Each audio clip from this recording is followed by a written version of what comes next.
जय Hind defence lovers. आज की टॉप हेडलाइंस कुछ इस प्रकार है। इंडियन आर्मी और इंडियन नेवी की सर्विस में इंडक्ट होंगे इसराइल के हर्मीज 900 ड्रोन्स। प्रोजेक्ट चीता के तहत मौजूदा हेरन ड्रोन्स को वेपनाइज करने की योजना को किया गया है ड्रॉप। पहली बार वॉर गेम में इंडियन एयरफोर्स ने शामिल किए अपने Sudarshan weapon system. Dubai air show में पार्टिसिपेट करने के लिए 3 LCA तेजस पहुंचे हैं दुबई। और पाकिस्तानी मीडिया को उनके सस्ता नशा करने वाले सोर्सेस ने बताया है कि FATF भारत को ब्लैकलिस्ट करने वाला है।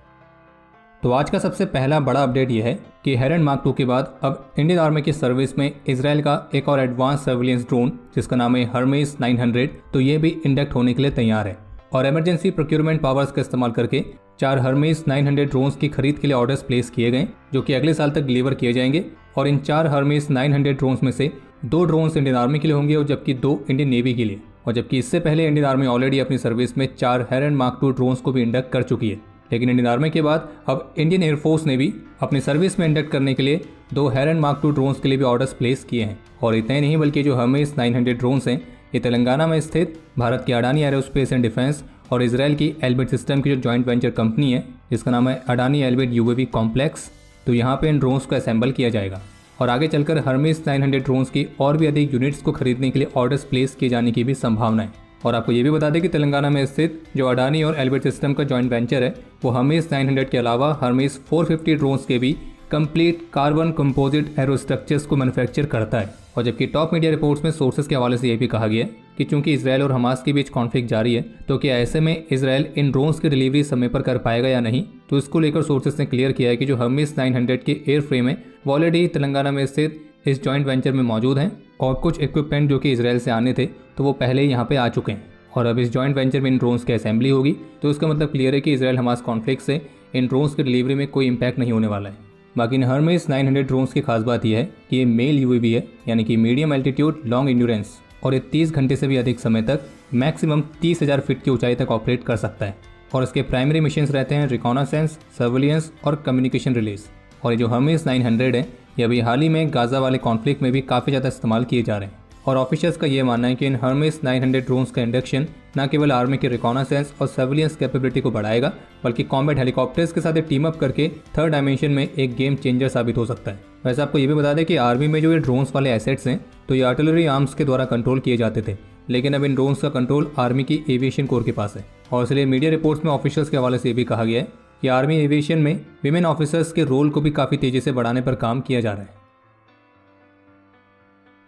आप सभी ने प्रोजेक्ट चीता का नाम तो सुना ही होगा। इस प्रोजेक्ट के माध्यम से जो इंडियन आर्म फोर्सेज द्वारा हेरन UAVs इस्तेमाल किए जा रहे हैं जो कि केवल सर्विलेंस कैपेबिलिटी रखते हैं, तो इन हेरन ड्रोन्स को वेपनाइज ड्रोन्स में अपग्रेड किया जाना है और जिसके साथ इन ड्रोन्स में हथियार लगाए जाएंगे ताकि वो ऑफेंसिव ऑपरेशंस को भी कंडक्ट कर सके।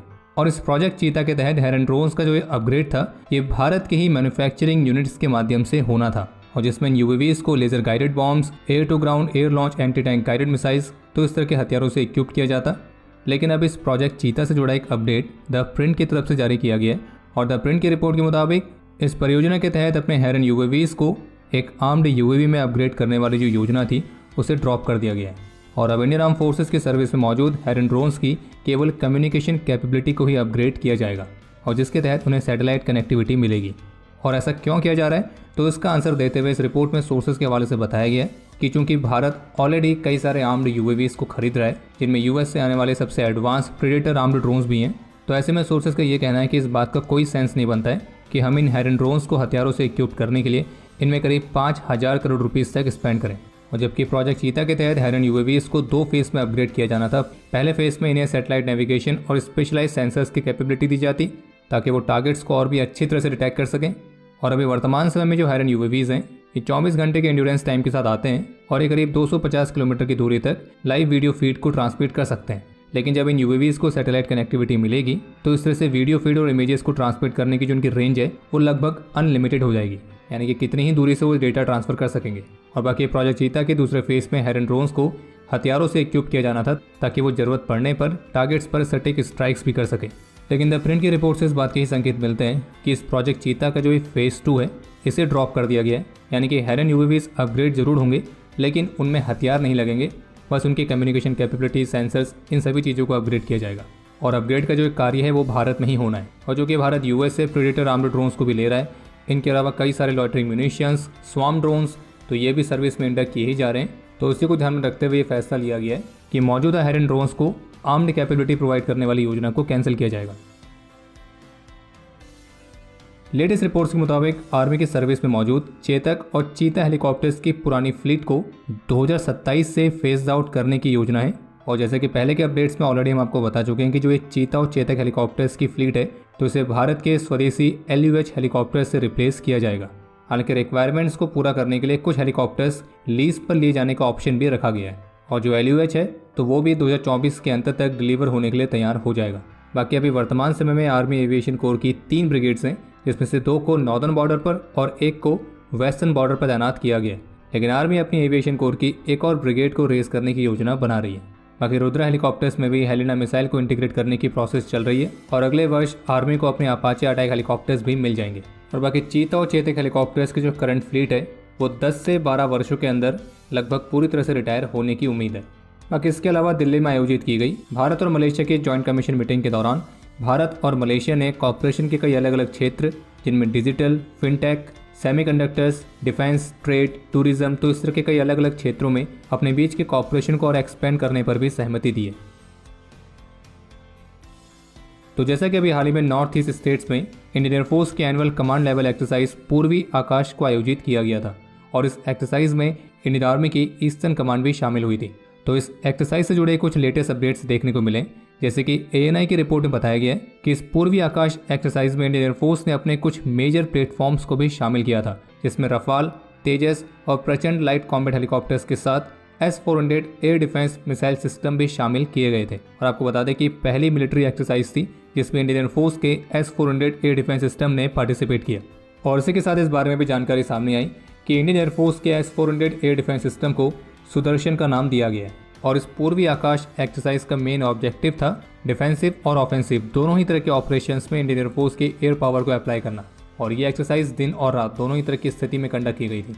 बाकी इसके अलावा एक और इंटरेस्टिंग अपडेट है कि 13 से 17 नवंबर तक आयोजित होने वाले बाईएनियल दुबई एयर शो में पार्टिसिपेट करने के लिए इंडियन एयरफोर्स का कंटिजेंट दुबई पहुंच चुका है और इस कंटिजेंट में 2 स्वदेशी प्लेटफॉर्म्स भी हैं, जिसमें से एक है LCA तेजस और दूसरा है ALH ध्रुव हेलीकॉप्टर्स। यानी कि भारत का स्वदेशी LCA तेजस और Sarang helicopter display team Dubai air show में ऑडियंस को अपनी काबिलियत को प्रदर्शित करने के लिए तैयार है और इस एयर शो में पार्टिसिपेट करने के लिए 3 LCA तेजस फाइटर्स दुबई पहुंचे हैं। और इसलिए आज कमेंट सेक्शन में हमारे LCA तेजस को ऑल द बेस्ट लिखना ना भूलें। भारत के one of the best military leader field marshal Sam Manekshaw के जीवन पर आधारित जो एक बॉलीवुड फिल्म सैम बहादुर बनाई गई है, तो हाल ही में इस मूवी का ट्रेलर लॉन्च किया गया था और दिल्ली में आयोजित सैम बहादुर के ट्रेलर लॉन्च इवेंट में Indian army chief general Manoj Pande भी शामिल हुए थे। और वैसे कमेंट में लिख के जरूर बताना कि आप में से किस किस ने ट्रेलर देख लिया है। अगर नहीं देखा है तो RSVP मूवीज़ के YouTube चैनल पर जाके आप जरूर देखिएगा, क्योंकि हमें तो ये ट्रेलर काफ़ी ज़्यादा पसंद आया है। बाकी अगर आपने देख लिया है तो अपना फर्स्ट इंप्रेशन कमेंट सेक्शन में शेयर जरूर करना। बाकी जो मूवी है ये 1 दिसंबर को रिलीज़ होनी है और इस मूवी का फर्स्ट डे फर्स्ट शो तो बनता ही है।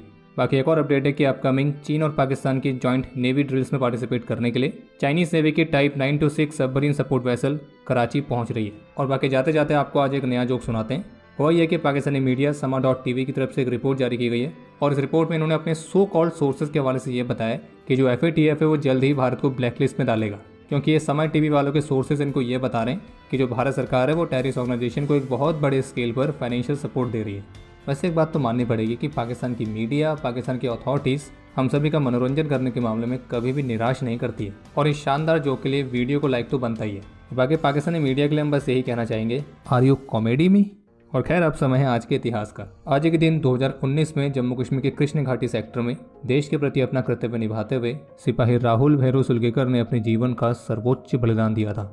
आज के दिन 2020 में जम्मू कश्मीर के कुपवाड़ा में अपने अदम्य साहस और वीरता का परिचय देते हुए कैप्टन आशुतोष कुमार, हवलदार प्रवीण कुमार और सिपाही R महेश्वर वीरगति को प्राप्त हुए थे और कैप्टन आशुतोष कुमार को मरणोपरांत शौर्य चक्र से सम्मानित किया गया। और आज इंडियन एयरफोर्स के पहले Indian chief air marshal Subroto Mukherjee की 63rd डेथ एनिवर्सरी